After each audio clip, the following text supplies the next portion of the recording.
Doctor Who, Spyfall Part 1 and 2, the first and second episode of Series 12, are written by Chris Chibnall and starring Jodie Whittaker, Bradley Walsh, Mandip Gill and Tosin Cole. So back in April 2015, Stephen Moffat said that Doctor Who would last until 2020. However, it was announced on May 2017 that SMG has first right or refused on the purchase for the Chinese market of future series of the programme, which would run until Series 15 due to the terms of a deal between BBC Worldwide and SMG in China. Chris Chibnall returned as the showrunner alongside Matt Stevens as executive producer, Ed Heim, Nina Metavia, Vinay Patel, Pete McTighe, Maxine Alderton and Charlene James as the writers, as well as the 13th Doctor and her companions. This season introduces the TARDIS design changes by production designer David Sharona, with the differences including a modified column above the time rotor, an updated pathway from the TARDIS's doors, the inclusion of stairs and modifications to the central console. Series 12 brings back the cold openings, cliffhangers and the old monsters. Jamie Magnus Stone, who directed 2013 mini-episodes The Last Day, returns to direct the episodes. The filming of season started on 23rd of January 2019 and finished in 19th of November 2019. They shot this season in South Africa, Western Cape, Hopfield, Lions Head, Tal Monument, Tenerife, Gloucestershire, Merthyr Mawr, Cardiff and Wales. I love the fact that the name of the episode sounds a bit like Skyfall, the 2012 James Bond movie during Daniel Craig's run. A new wall-breaking aspect of the time vortex gets explained more than ever in this two-parter. When the TARDIS breaks into Gallifrey's time bubble, the vortex changes from the normal appearance in purple to look like an orange ball of flaming fire. After Resolution came out on New Year's Day 2019, there was no episodes until 1 year later, New Year's Day 2020, but made no references of New Year's Day. So in Spyfall Part 1, it began with a sniper, a spy on a plane, and an American operative in many locations around the world, such as West Africa, Russia, and playing over the Pacific Ocean. Attacks by Kasavans. Meanwhile, Sonia, Yaz's sister, wanted Ryan's phone number, but Yaz said no.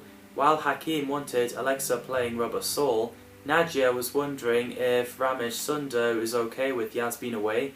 Yaz claims he is, but actually he isn't. Asif Khan reprised the role as Sundar, who appeared in Jodie's first regular episode, The Woman Who Fell to Earth, which is cool. Yaz gets picked up by Men in Black. Ryan plays football with the boys. After chatting to Tibbo, men in suits arrive for Ryan. Buam Tinkan, I hope I pronounce his name correctly, plays Tibbo, Ryan's friend, who later reappeared in Can You Hear Me? I really like him, he's canny. Graham gets picked up from his doctor's office. While the doctor is wiring the bottom of her TARDIS and sending the voicemail to her fam, she gets picked up by Men in Black and her fam. And I love Graham's line, "Worst Uber ever." As the men driving them somewhere, the men are killed by Satnav. Reminds me of Atmos in the Centauran two-part story during David Tennant's run. We get a crazy and intense scene where the car is reversing to where the ramp is. Luckily the Doctor stops the car just in time. Then C was on radio inviting the TARDIS team to MI6 in London. Stephen Fry plays C, the head of MI6. He does a great job. His character is like M from James Bond franchise. Funny enough, Stephen Fry's name referenced in The Husbands of River song during Peter Capaldi's run, where the Doctor and River reference everyone they dated. River once married to Stephen Fry, which is pretty bizarre. After C thought the Doctor is a man and realised regenerated into woman, he sends the TARDIS team to investigate the attacks as well as woman's DNA being rewritten. Doctor, the security of this entire planet is at stake. Can we rely upon you? We all know that Unit and Torchwood are down, which we all wondered how it happened. So after C is killed, the TARDIS team got away. Ryan and Yaz question Daniel Barton, who's played by Lenny Henry, which I think he's awesome. Barton is the CEO of Vor and a former MI6 informant. Vor, the largest digital company, and their motto is connecting information to the globe. They're involved in web, apps, social media, global mapping, scientific and medical research, robotics, data polling and human analytics, work which connected them with 91% of the global human population, which is interesting. I love the fact that Ryan goes by Logan Jackson when he says that he looks nothing like Hugh Jackman. The fact he referenced Hugh Jackman's Wolverine from the X-Men films.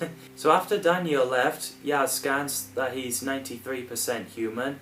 The bit where Kasavins appear attacking Yaz and that she ended up in the realm.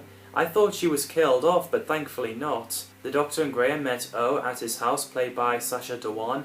The fact he's got the Doctor's files and knowing her when she was a man, it could be the fact that he was a fan or that he was stalking her.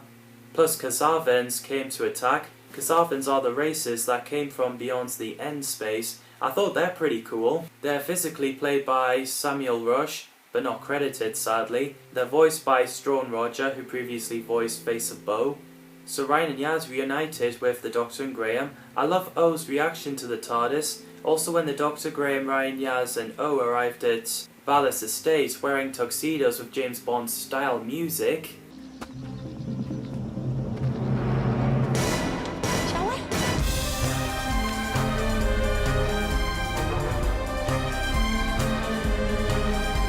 Segan Akinola does a fantastic job with it. I get a bit of Casino Royale vibes at the roulette wheel scene. As you can see why I'm wearing the suit, as it's a great fitting. Plus they are wearing amazing suits. Plus the 13th Doctor's suit looks pretty similar to Matt Smith's suit, which is cool. The Doctor questions Daniel Barton about the assassination of the head of MI6, but Barton acts innocent. The motorbike chase scene was a blast to watch. Also when everyone managed to catch up on the plane on foot.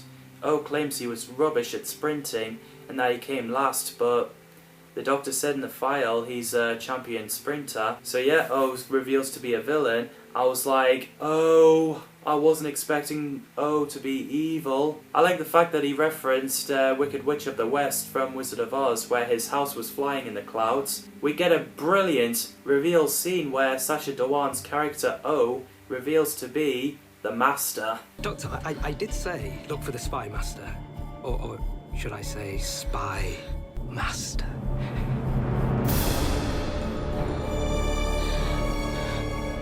Hi. I was absolutely mind-blowing. I was not expecting it. Despite the rumours floating about, Sacha played him so well. The fact he played O as calm and polite, and then the Master who's sinister, childlike excitement over his evil actions, and that laugh. I love his costume, and is it just me or does his suit look a bit like Jack Nicholson's Joker from Tim Burton's first Batman film? Which is pretty cool. When Dhawan had to keep his role a secret, he was working with Peter Capaldi on a scripted play and found it hard to keep a straight face in front of Capaldi since he wasn't allowed to reveal his role in Doctor Who. Plus he also played Waris Hussein, the director of the first Doctor Who story and An Earthly Child, in an Adventure of Space and Time movie. So back to the story where O is the Master. Apparently Daniel Barton wasn't on the plane, but there was a sonic proof bomb on the seat. The Master tells the Doctor that everything she thinks she knows is a lie, and ended up appearing in Kasavin Realm, which led to cliffhanger. And I think this is a brilliant episode. It is well written by Chibnall. The part 1 dedicates a memory to Terence Diggs, the script editor in Classic Era, who sadly passed away on 29th of August 2019. In part 2, the story continues where the Doctor found herself in Kasavin Realm talking to herself, and then met up with Ada Lovelace, aka Augusta Ada Byron, sometimes called Ada Gordon and later known as Countess of Lovelace, or Lady King after her husband was the daughter of the first computer programmer. She was a mathematician, logician and metaphysician. I thought Sylvie Briggs did a great job. And apparently the 4th Doctor Tom Baker has met Ada in the Enchantress of Numbers, but she's voiced by Finty Williams. So while the plane was about to crash, the Doctor on screen, just like Blink, where she acts like she can hear you but she can't, as it's recorded in different time zones, telling her companions that they are not going to die, and an app called Piloting Made Easy has been installed on Ryan's phone, With the simple controls, they use it to successfully level out the plane. Ryan may not be able to ride his bike, but he can ride a plane. Master tells Barton that he succeeded with a plane crash, but Barton said it successfully landed.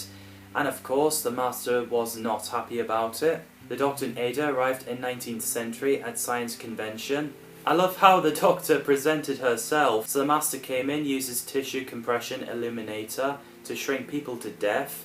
Nice callback from the classic era, starting with Roger Delgado as the Master in the John Pertwee era. Ladies and gentlemen, see the incredible shrinking device. Daniel Barton got the Doctor's companions marked as wanted for hijacking, kinda similar to The Sound of Drums. So they went on the run and discussing on who the Doctor is. Mark Dexter plays Charles Babbage, an inventor who builds the difference engine in the Victorian era. He gives off great performance. The Doctor and Ada met Nora Nayat Khan in Paris during World War II. As the Master arrived, the Doctor and Ada hid under the floor, which is clever. I love the bit where the Doctor presses the beeping button, make a drum beat tune. You know, the du-du-du-dun.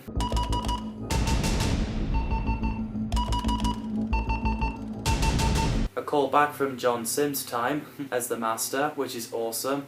Barton got the poor old lady tied up to a chair, trying to be nice to her. She is revealed to be his mother, and that he wanted to see her on the last day. As the statue activates, the Kasavins surround her, filling her with energy as she screams. Aurora Marion plays Nora Nayat Khan, a British spy in Paris during World War II. I really like her, she's pretty good. I really love the bit where the Doctor and the Master talks to each other on Eiffel Tower. Jodie Whittaker gives off a fantastic performance as the 13th Doctor. Barton gives his speech thanking the public for giving all of their details to him. He sends them all a text: humanity is over. You have 3 minutes to prepare, and also that humans are no longer the most efficient things on Earth, but they do make perfect hard drives, which is what he said. As the Silver Lady starts moving and summoning dozens of Kasavin, everyone's phones activate, and Barton prepares to wipe most of humanity's DNA for use as data storage. The gadget that Graham and Ryan use have no effect on the Silver Lady, and the Master arrives after when he lived through 77 years in Earth's history as his TARDIS was stolen.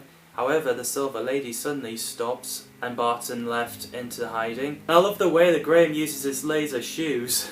It's so amusing. Don't make me do the old soft shoe shuffle. The Master eventually teleports to Realm, screaming. I also love the way the Doctor's companions question the Doctor whenever they're replaced. So after dropping Ada and Noah off home, wiping their memories, the Doctor gets a message from the Master about Gallifrey. We get a mind-blowing scene where the Doctor revisits Gallifrey and it's destroyed again. But this time it was done by the Master because he was angry about what he found out. It sets up for the Timeless Child story arc. Existence of our species, built on the lie of the Timeless Child. In the end, the Doctor tells her companions about her backstory. Great stuff in there. What did you think of Spyfall Part 1 and 2? Let me know in the comments down below. Thanks for watching, and I'll see you in the next video.